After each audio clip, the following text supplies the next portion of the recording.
I'm here with Ryan-Nemec. Ryan, you're a class musician. You're classically trained with the saxophone, and I think later in life you picked up the didgeridoo. And tonight we're here in Mesa, Arizona. You've been given basically like a class seminar intro to the power of the didge, man. And it was a really fun night. Can you just give me like a quick synopsis of the history of this instrument? Sure. The didgeridoo is a traditional Australian instrument from the northern part of Australia. The Yolngu people created it. And actually, the didgeridoo is a westernized name for it. It's actually called yidaki. But it's about 1,500 to 2,000 years old, which is pretty old considering the saxophone was built just before the turn of 1900.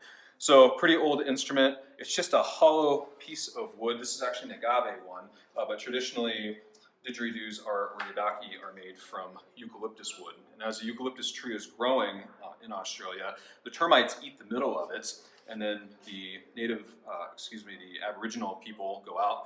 They start tapping on different trees until they hear one that sounds kind of hollow. They chop it down, clean it out a little bit, get the termites out, and then sometimes they'll put a little bit of wax on the end of it like this one, and then they play it as a didgeridoo. It's awesome.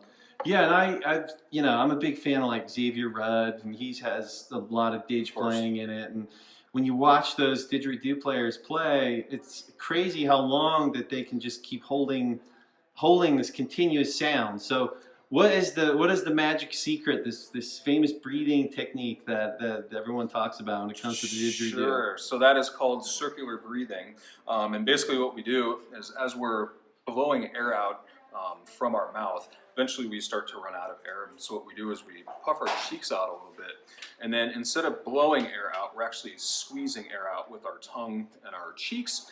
And at the same time, we breathe in through our nose. It sounds very complicated. It's actually very easy, but very difficult to actually do. I'll do a quick demonstration here. Yeah, do it. Circular breathing.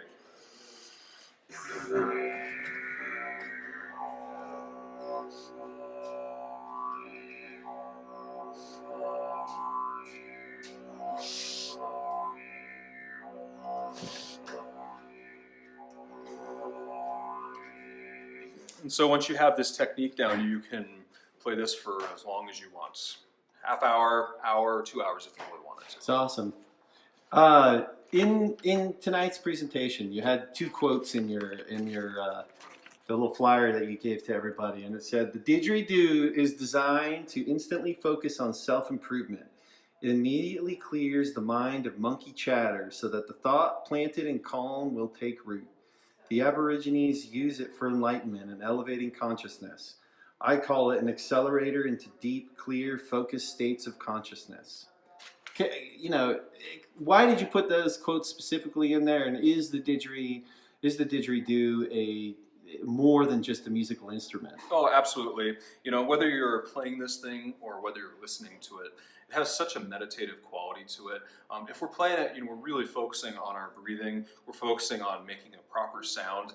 And just that part alone, just that concentration part of us, takes us away from our normal life sometimes, whether it's work or the stresses on our life. We start to focus on something else, including with our breathing. We're really kind of becoming more in tune with our breathing. So playing it has just an overall meditative effect on us, but it's the same for other people as they're listening to this instrument. One of the things that people say about this instrument is that it sounds like Om, the universal mantra. It does have that kind of earthy quality to it. It really grabs your attention, and it's the same thing. We're concentrated and aware of the sound, and we're not thinking about other things. So it takes us away from our normal life a little bit. Yeah, and the t-shirt you're wearing tonight, it just says it all. Everything he just said is right there in that t-shirt. So, Ryan, thank you, man, for spreading the good word to the people in your community about an instrument that is far more powerful than just the noise it makes. And it brings people together, and it's like you said, it's a musical meditation, and we're seeing it more and more in modern music, and it's really cool to watch it spread. So thank you, brother. Appreciate you. Thank you. And if anyone's ever interested in learning about this, please find me on social media, and we can hook up and get you playing. Absolutely. Thank you, Ryan. Thank you.